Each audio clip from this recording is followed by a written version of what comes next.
네, 안녕하세요. ESG 경영의 이해를 강의할 이노소셜랩 유승건입니다.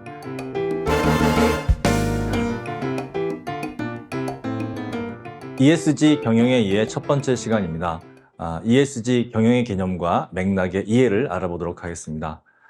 오늘 시간은 ESG 경영을 정확하고 올바르게 이해하기 위해 ESG의 개념, 5대 영역, 주요 이슈를 파악하는 강의입니다.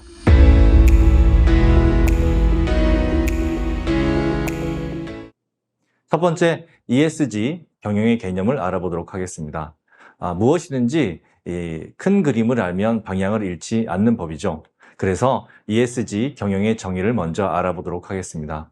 ESG 경영은 그렇게 어렵지는 않습니다. 바로 이 환경의 E, 사회의 S, 거버넌스의 G를 가지고 ESG 경영이라고 하는데요. ESG 경영은 실제적으로 얘기하면 환경과 사회에 대한 부정적인 영향을 최소화하고 긍정적인 영향을 최대화하는 그런 의사결정을 하는 기업 경영입니다. 하나씩 알아보면 환경 같은 경우에는 기업의 비즈니스 가치 사슬 전 과정에서 환경의 부정적인 영향을 최소화하고 긍정적인 영향을 최대화하는 기업 경영을 말합니다. 앞으로 비즈니스 가치 사슬이라고 하는 말씀을 자주 드릴 텐데요. 이 바로 비즈니스 가치 사슬이라고 하는 것은 어떤 물건을 만드는 그런 원재료부터 시작을 해서 가공하고 판매하고 그것을 사용하고 그리고 그것을 폐기 또는 재활용하는 이 모든 과정을 다 비즈니스 가치 사슬이라고 합니다. 그래서 환경 영역에서 이 모든 비즈니스 가치 사슬에서 환경적인 영향을 가장 적게 만드는 것이 바로 이 환경 경영이라고 할 수 있고요. 사회 경영은 마찬가지로 비즈니스 가치 사슬 전 과정에서 특히 이제 사람, 이게 경영학에서는 이해관계자라고 얘기를 하고 이해관계자는 영어로 스테이크홀더라는 말을 쓰는데요. 이렇게 비즈니스 가치 사슬 전 과정에서 사람, 이해관계자와 사회에 부정적인 영향을 최소화하고 긍정적인 영향을 최대화하는 그런 기업 경영을 하는 것을 바로 이 사회가치 경영이라고 합니다. 마지막으로 이 거버넌스는 기업 경영의 의사결정의 전 과정.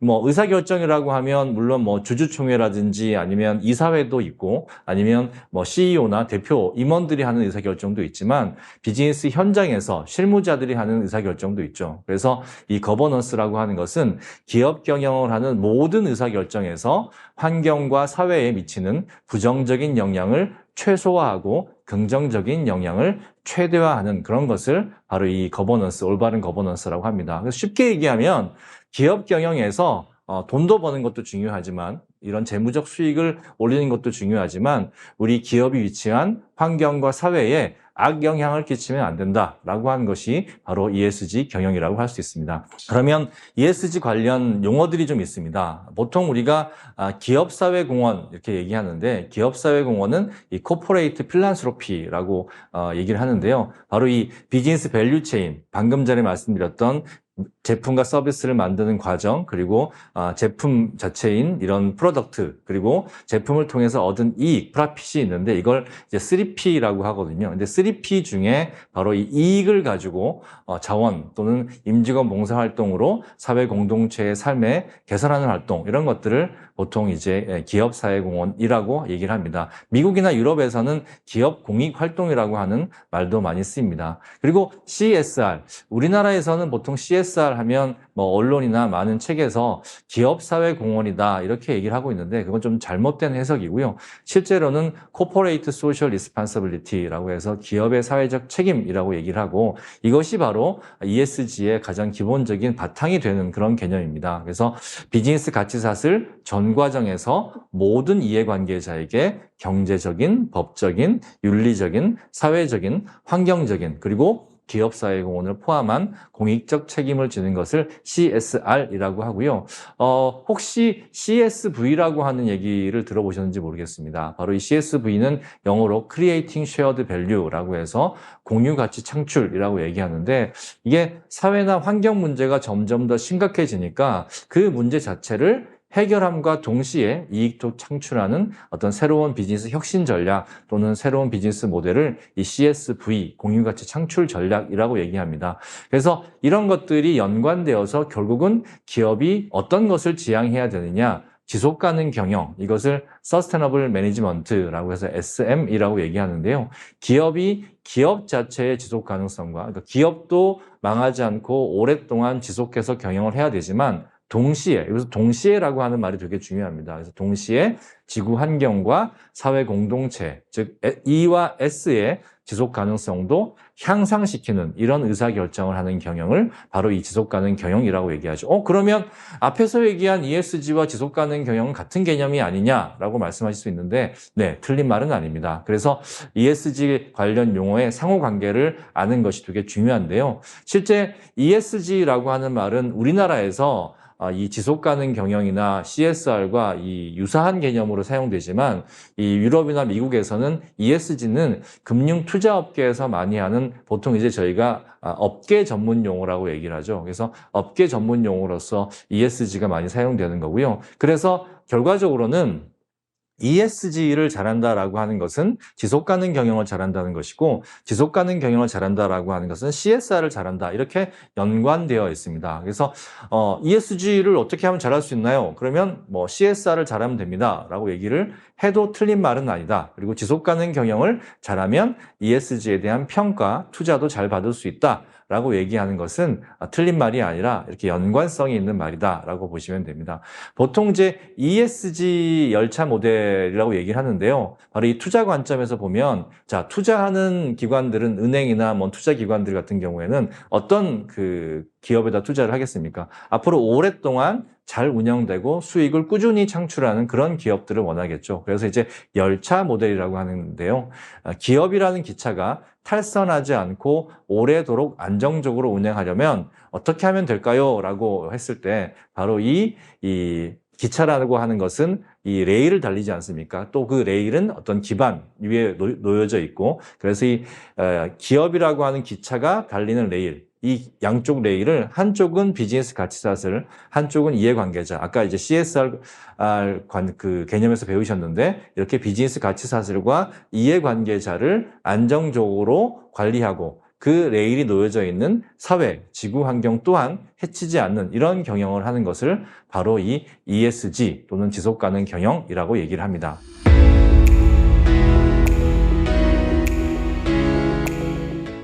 네, 두 번째는 ESG 경영의 5대 영역입니다.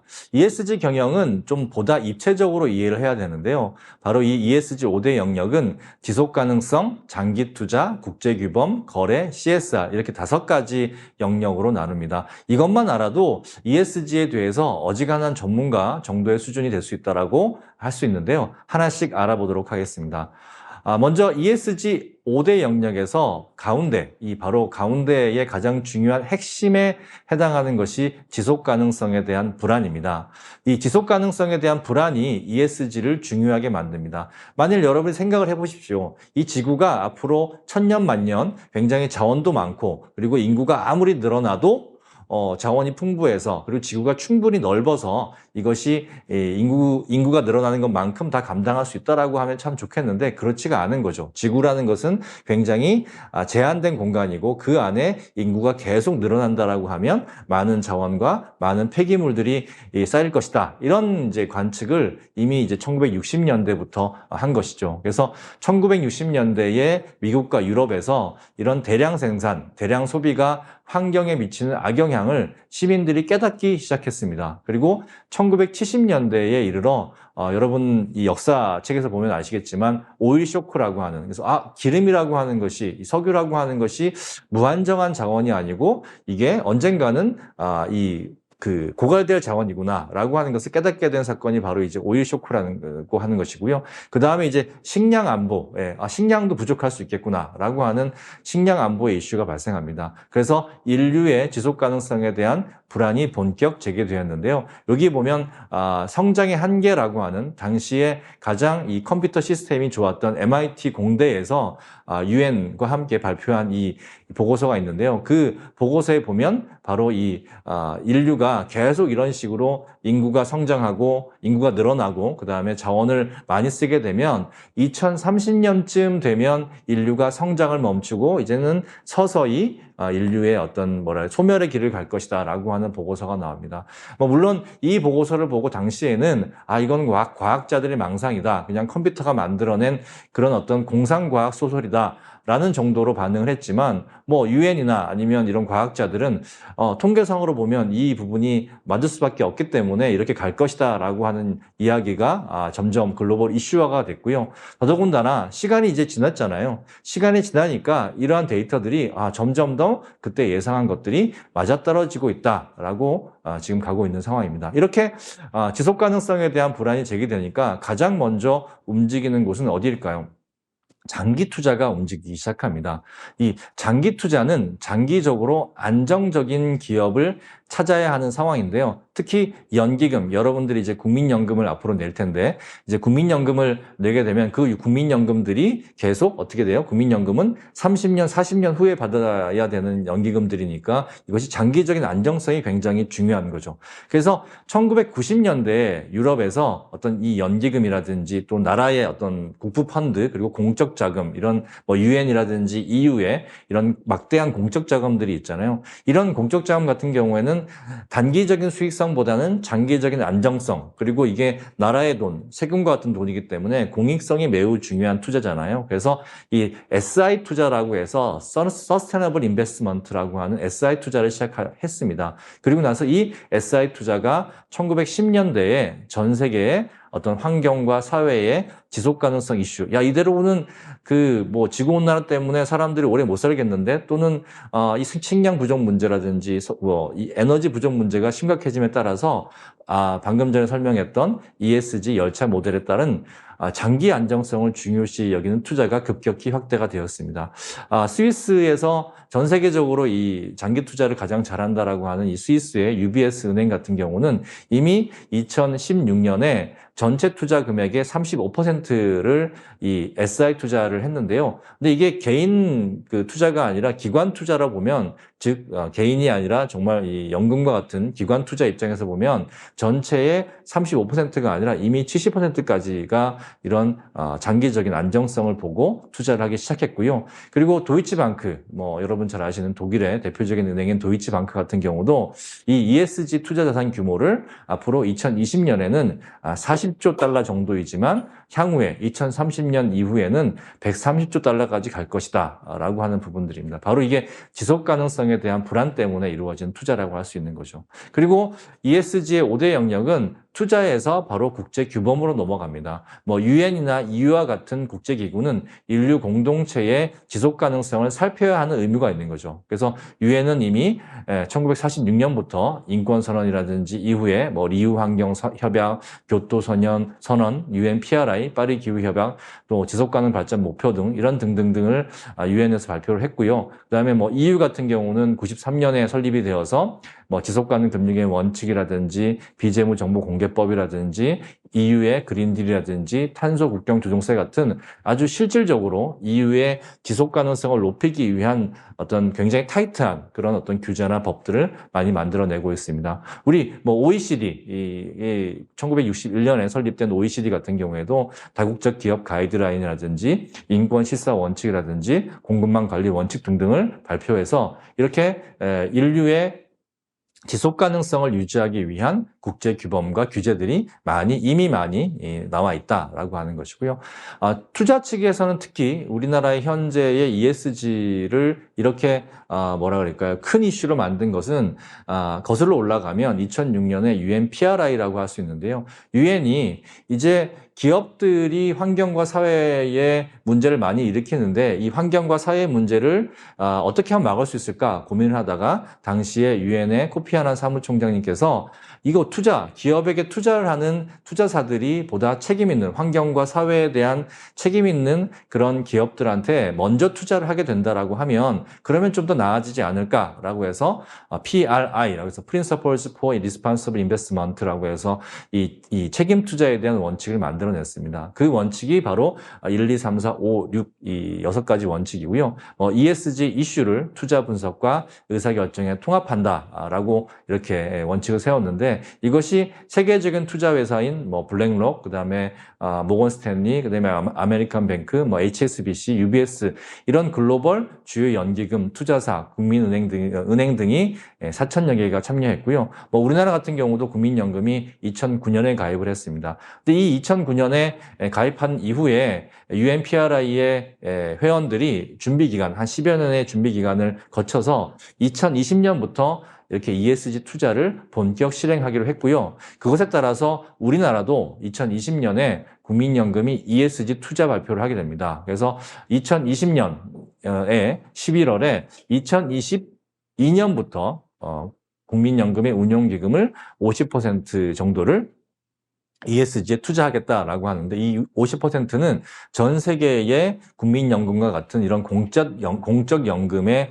평균적인 ESG 투자라고 볼 수 있습니다. 이것에 따라서 2021년에 이곳을 뭐 국민연금이 이 공개된 주식에 상장된 주식에 ESG 투자를 하려면 이 상장사들이 ESG 정보를 공개해야 되니까, 그런 공개를 하기 위해서 우리나라 한국거래소 KRX에서 ESG에 대한 공개 지침을 발표했습니다. 바로 이게 ESG 정보 공개 가이던스인데요. 이 정보 공개 가이던스에 따르면 2025년부터는 자산 2조 원 이상의 우리나라 상장 기업들이 이 지속가능 경영 보고서를 발간해야 되고, 2030년부터는 모든 코스피의 상장사가 지속가능 경영 보고서를 발간해야 됩니다. 이렇게 되니까 어쩔 수 없이, 또는 뭐 이제는 글로벌 기업뿐만 아니라 국내 상장 기업들도 이제 지속가능 경영 ESG에 신경을 쓸 수밖에 없는 것이 현재 상황이다라고 볼 수 있습니다. 그리고 ESG 5대 영역에서 또 그 다음 중요한 것이 투자뿐만 아니라 이제 거래가 있는데요. 이제는 환경과 사회에 악영향을 끼치는, 나쁜 영향을 끼치는, 흔히 얘기하는 이제 나쁜 기업들과의 거래를 꺼리게 되는 현상들이 점점 더 확대되게 됩니다. 거래에는 B2G, 정부 조달 거래가 있고, B2B, 기업 간 거래가 있고, B2C, 개인 소비자와의 거래가 있는데요. 뭐 정부 조달 같은 경우는 미국, EU, 우리나라도 조달 자격에서 환경적, 사회적 기준이 빠르게 올라가고 있고요. 기업 간 거래에 있어서도 ESG에 대한 투자 평가가 강화됨에 따라서 원자재, 부품 등의 이 생산 협력 업체, 그러니까 우리 회사의 자동차가 과연 ESG적으로 문제가 없다라고 하는 것을 밝히기 위해서는 이 자동차에 들어간 이 부품을 만드는 업체들도 환경적, 사회적으로 문제가 없다라고 하는 것을 이제 밝혀야 되니까, 이런 생산 협력 업체에 대한 ESG 관리 강화가 됩니다. 바로 이게 비즈니스 가치 사슬 전체에 대한 ESG의 관리인 거죠. 또 개인 소비자 거래 같은 경우도 여러분들이 뭐 스스로 잘 알겠지만, 바로 이 MZ세대를 중심으로 시작해서 환경과 사회적으로 문제가 있는 기업들에게는 물건은 사지 않겠다라고 하는 그런 소비자들이 많아짐으로 인해서 이제는 점점 더 환경과 사회적으로 문제가 있는 기업들이 설 자리가 없어지고 있다라고 하는 것이죠. 마지막으로 ESG의 5대 영역에서 이 좋은 기업의 기준, 즉 굿 컴퍼니에 대한 스탠다드가 확장되고 있습니다. 20세기만, 지난 세기인 20세기만 하더라도 뭐 돈 많이 벌어서 기부하고 자원봉사하고 좋은 일을 하는 기업들이 바로 이 괜찮은 기업이다라고 했는데, 이제는 그렇지 않다. 21세기에는 돈을 버는 과정과 이해관계자 모두에게 잘하는 기업이 좋은 기업이다라고 해서 이제 굿 컴퍼니의 기준을 쭉 이렇게 나눠놨는데요. 바로 이 ESG, 지속가능 경영에 있어서의 굿 컴퍼니의 기준은 스텝 5, 즉 비즈니스 가치 사슬의 사회환경 문제를 해결함과 동시에 사회 공헌도 하는, 그리고 앞으로 이 비즈니스 전략과 CSR 전략을 결합하고, 그리고 나아가서는 비즈니스 목적 자체가 사회환경 문제를 해결하는 기업들이 이제는 좋은 기업으로 인정받을 수 있다라고 하는 부분들입니다.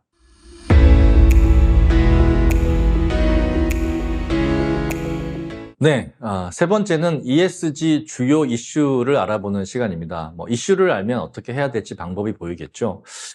ESG에 대한 글로벌 이슈 같은 경우는 뭐 여러 가지 보고서가 있지만, 뭐 글로벌 스캔이라고 하는 보고서가 있는데요. 이 전 세계 전문가들이 매년 이 지속 가능성에 대한 이슈를 뽑습니다. 그 뭐 뽑은 것들을 보면 가장 첫 번째가 뭐 기후 변화, 그다음에 생물 다양성 손실, 물 부족 이런 부분들이 있고, 쭉 내려오면 뭐 공기 오염이라든지 뇌물 부패라든지, 그다음에 18번째에 보면 너무 많은 고기 섭취. 뭐 뒤에도 말씀을 드리겠지만, 이 고기 섭취 같은 경우가 바로 이 온실가스 온실가스를 많이 이제 발생시키는 이런 어떤 식생활이 되거든요. 이런 부분들이 다 지금 이슈로 뽑히고 있습니다. 이것을 좀 분야별로 나눠보면요. 먼저 환경 경영의 6대 주요 이슈는 6가지 정도가 있습니다. 첫 번째는 6대 온실가스죠. 이것은 뭐 여러분 잘 아시겠지만 지구가 점점 뜨거워지고 있고 이 지구가 뜨거워진 문제는 우리가 이제 무시할 수 없는 그런 환경 문제가 되었습니다. 그래서 6대 온실가스라고 해서 이산화탄소, 수소불화탄소, 육불화황,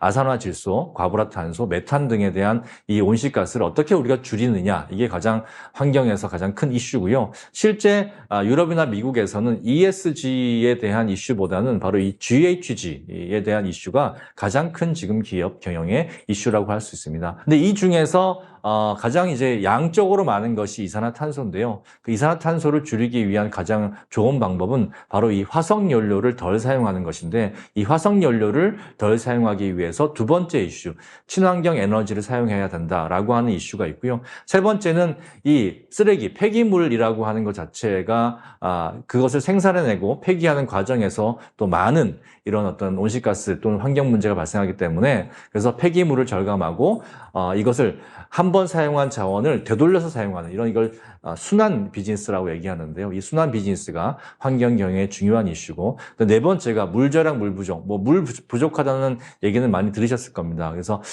이 수자원을 어떻게 아끼고 절약하느냐 그리고 재활용하느냐 이런 부분들이 바로 이 물 절약, 물 부족 문제를 해결하는 이슈고요. 다섯 번째가 생태계 보호, 특히나 숲이나 원시를 보호하는 것인데 아까 이제 글로벌 이슈에서 말씀을 드렸지만 고기를 많이 섭취하게 되면 그 고기를 키우기 위한 바로 이 사료가 필요하게 되고 이 사료를 키우기 위한 많은 땅이 필요하게 되고 이 사료를 키우기 위한 많은 땅을 어디서 확보하느냐 기존의 숲이었던 것을 다 태워서 그것을 밭으로 만들어서 거기서 옥수수나 콩을 만든 다음에 그래서 사료를 먹이고 사료를 먹이는 것이 결국 이제 숲을 파괴하는 이런 행동으로 이제 옮겨지는 거죠. 확산되는 거죠. 그래서 생태계 보호, 원시림 보호도 다섯 번째 이슈가 되고요. 그것을 위해서 기업들이 무엇을 해야 되냐? 이제는 1, 2, 3, 4, 5번의 문제를 해결하기 위해서 기업들은 항상 친환경에 대한 이 R&D, 기술 투자를 하고 그다음에 기술 개발을 해야 된다라고 하는 부분이고요. 그다음에 사회가치 경영의 6개 주요 이슈도 있습니다. 첫 번째는 인권, 아동, 여성, 강제노동에 대한 인권 이슈가 있고요. 그 다음에 일하기 좋은 환경, 직장, 그래서 Great Place to Work라고 하는데 그래서 노동권, 안전, 문화를 보장하는 그런 어떤 사회적인 이슈가, 직장 내 이슈가 있고 세 번째, 고객 입장에서는 지속가능한 소비, 환경이나 사회적인 문제를 일으키는 소비가 아니라 이런 환경과 사회적 문제를 덜 일으키는 소비를 어떻게 할 것인가. 네 번째는 상생이죠. 우리나라에서도 갑질 문제가 굉장히 큰 이슈인데요. 갑질을 하지 않고 이런 협력업체들과 ESG 경영을 어떻게 같이 할 수 있느냐. 그리고 다섯 번째로는 이 사회공헌, 기업들이 이익을 가지고 혼자서 쓰는 게 아니라 혼자서 잘 먹고 잘 사는 것이 아니라 이런 지역사회와 그리고 기업이 위치한 국가와 그다음에 전 세계에 어떻게 보다 더 나은 세계를 만들기 위한, 보다 더 나은 사회를 만들기 위한 그런 사회공헌과 투자를 얼마나 많이 하느냐라고 하는 것이고 지난 우리가 1, 2년 동안 우리가 코비드라는 것 때문에 굉장히 큰 고생을 하고 있는데 이 코비드와 같은 긴급 사항에 대해서 우리가 어떻게 기업이 잘 대응하느냐 이런 부분들이 사회 이슈라고 볼 수 있습니다. 거버넌스 이슈 같은 경우는 6가지가 또 있는데요. 바로 이 환경과 사회를 해치지 않는 그런 경영을 하겠다라고 하는 원칙이 필요하죠. 그래서 이걸 행동 강령 또는 비즈니스 원칙이라고 얘기하는데 영어로는 코드 오브 컨덕트 또 비즈니스 프린서플 이런 말로 쓰입니다. 그리고 이것을 잘 실행하기 위한 바로 지배구조, 이사회라든지 주주총회에서 우리가 환경과 사회를 해치지 않는 그런 경영을 합시다라고 하는 의사결정들을 내려야 되겠죠. 그래서 이런 의사회나 주주총회가 준법, 윤리, 공정 경영을 해야 되고요. 무엇보다 이렇게 대표이사, 우리나라로 치면 오너의 힘이 막강한데 이 오너나 CEO가 솔선수범하는 리더십을 보여야 될 것이고 이것을 실행하기 위한 실행체계, 회사에서는 비전, 미션 또 실행하고 지속 개선하기 위한 이런 실행체계가 필요하고 다섯 번째는 내자와 직원들이 실제 업무에서 이것을 잘할 수 있도록 환경과 사회가치 경영을 잘하면 평가를 잘 주고 보상도 하고 인정하는 이런 부분들이 필요하고요. 그리고 이제 투자사들이 투자를 하기 위해서는 이런 것들을 잘하고 있다, 못하고 있다라고 하는 정보 공개를 해야 될 텐데요. 그런 정보 공개를 위한 이런 보고서 발간이라든지 또는 홈페이지를 통해서 이 지속가능 경영에 대한 정보를 잘 공개하는 이런 것들이 바로 ESG 거버넌스의 6대 주요 이슈라고 할 수 있습니다.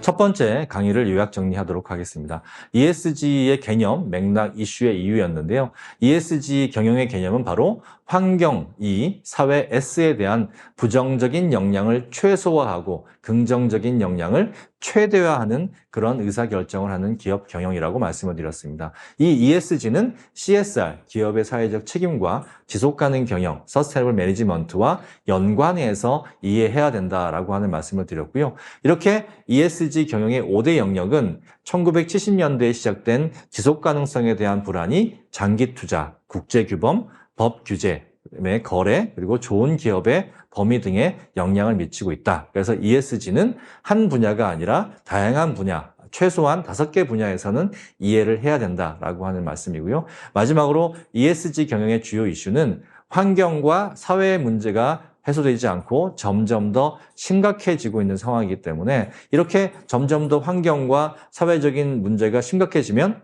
어떻게 돼요? 기업들이 해결해야 될 환경과 이슈가 점점 더 많아지는 거죠. 그래서 이렇게 ESG에 대한 경영의 개념의 이해, ESG 경영의 5대 영역, ESG 경영의 주요 이슈를 알아두시면 ESG를 이해하는 데 아주 큰 도움이 될 것 같습니다. 자, 첫 번째 강의 마치도록 하겠습니다. 감사합니다.